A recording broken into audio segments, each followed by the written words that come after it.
Beliau Al-Imam Al-Habib Ahmad bin Zain Al-Habsyi di dalam kitabnya Risalatul Jami'ah, yang mudah-mudahan kita mendapatkan keberkahan daripada kitab ini, amin ya rabbal.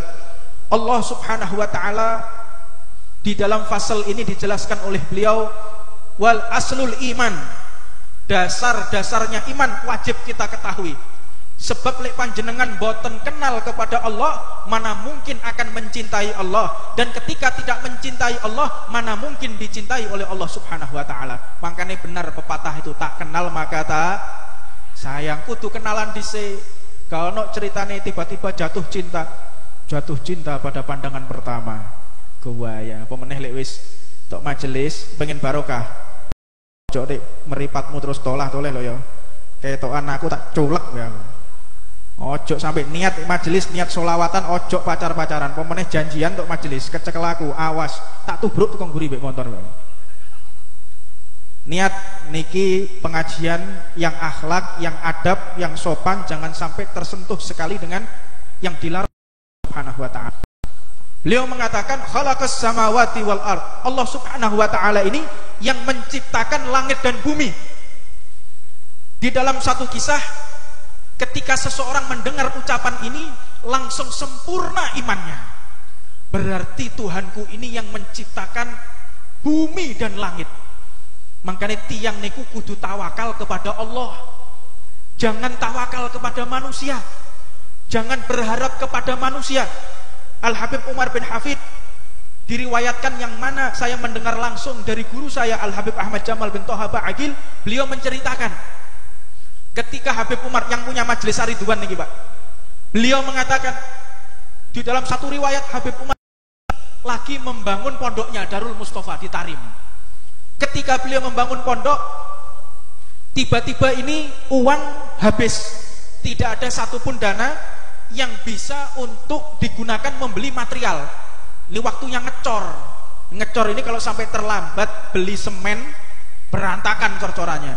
Apalagi di Tarim, nggak seperti di Tuban, cedak ambek IKSG ya, cedak ambek semen Gresik. Di Tarim tidak ada pabrik-pabrik produksi semen, tidak ada, import semua mereka, susah sekali, harganya sangat mahal sekali.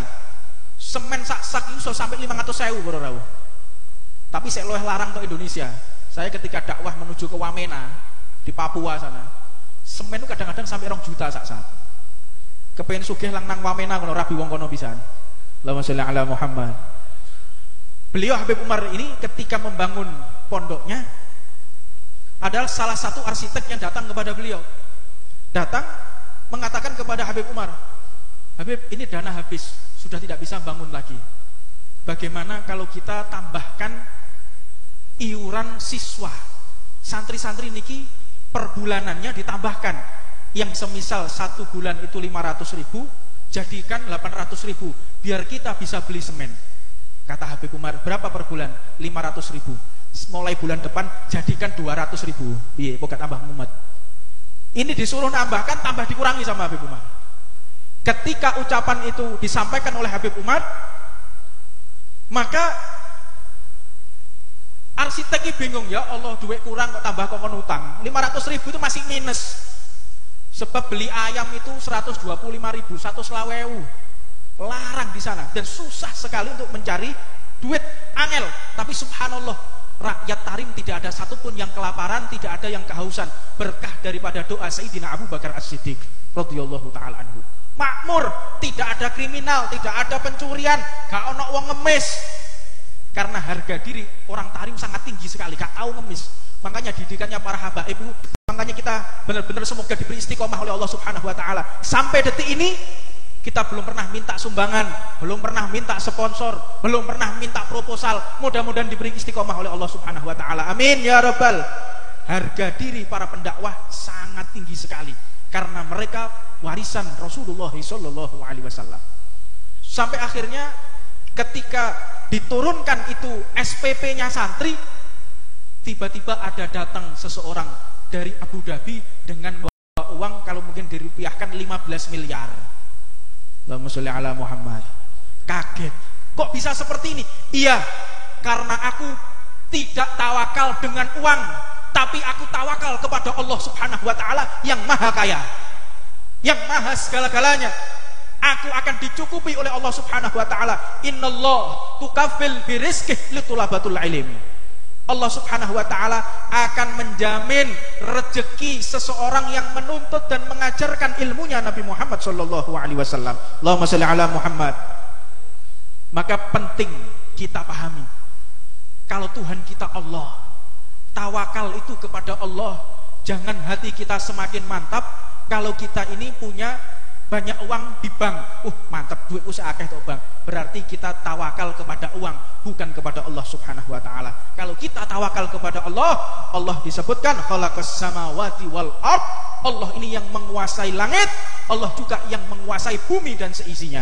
Maka jika kita memahami kalimat ini, bertambah iman kita, maka bertambah pula kedudukan kita di hadapan Allah Subhanahu wa taala. Wa khalaqal mauta wal hayah.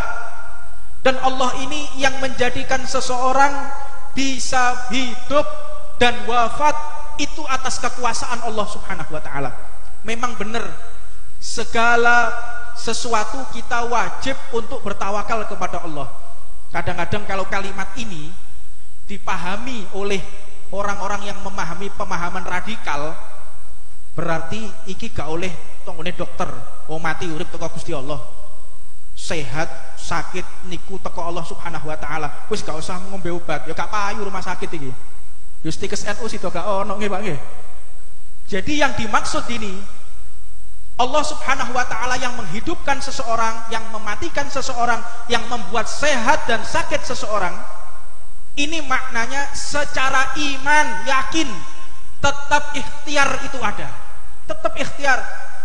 Makanya tak delok lek ono wong terus kadang-kadang katoke rada cingkrang, senengane kafir bid'ah, sukanya menghujat, sukanya mengkafir-kafirkan, mereka bukan dari golongan Nabi Muhammad sallallahu alaihi wasallam. Dan Allah Subhanahu wa taala yang menjadikan ta'ah wal maksiyah. Kita dibuat taat atau dibuat maksiat itu atas keputusan Allah Subhanahu wa taala. Makanya jangan sesekali kita sombong atas ketaatan, jangan kita merasa besar diri, jangan merasa kita ini orang yang tinggi kedudukannya atas ketaatan kita. Yang membuat kita taat adalah Allah Subhanahu wa taala. Dan juga jangan sesekali kita ini beranggapan kalau maksiat itu datangnya dari Allah. Lah kadang-kadang iki kualik para rawuh. Lek taat teko awake, lek maksiat duduk teko awake.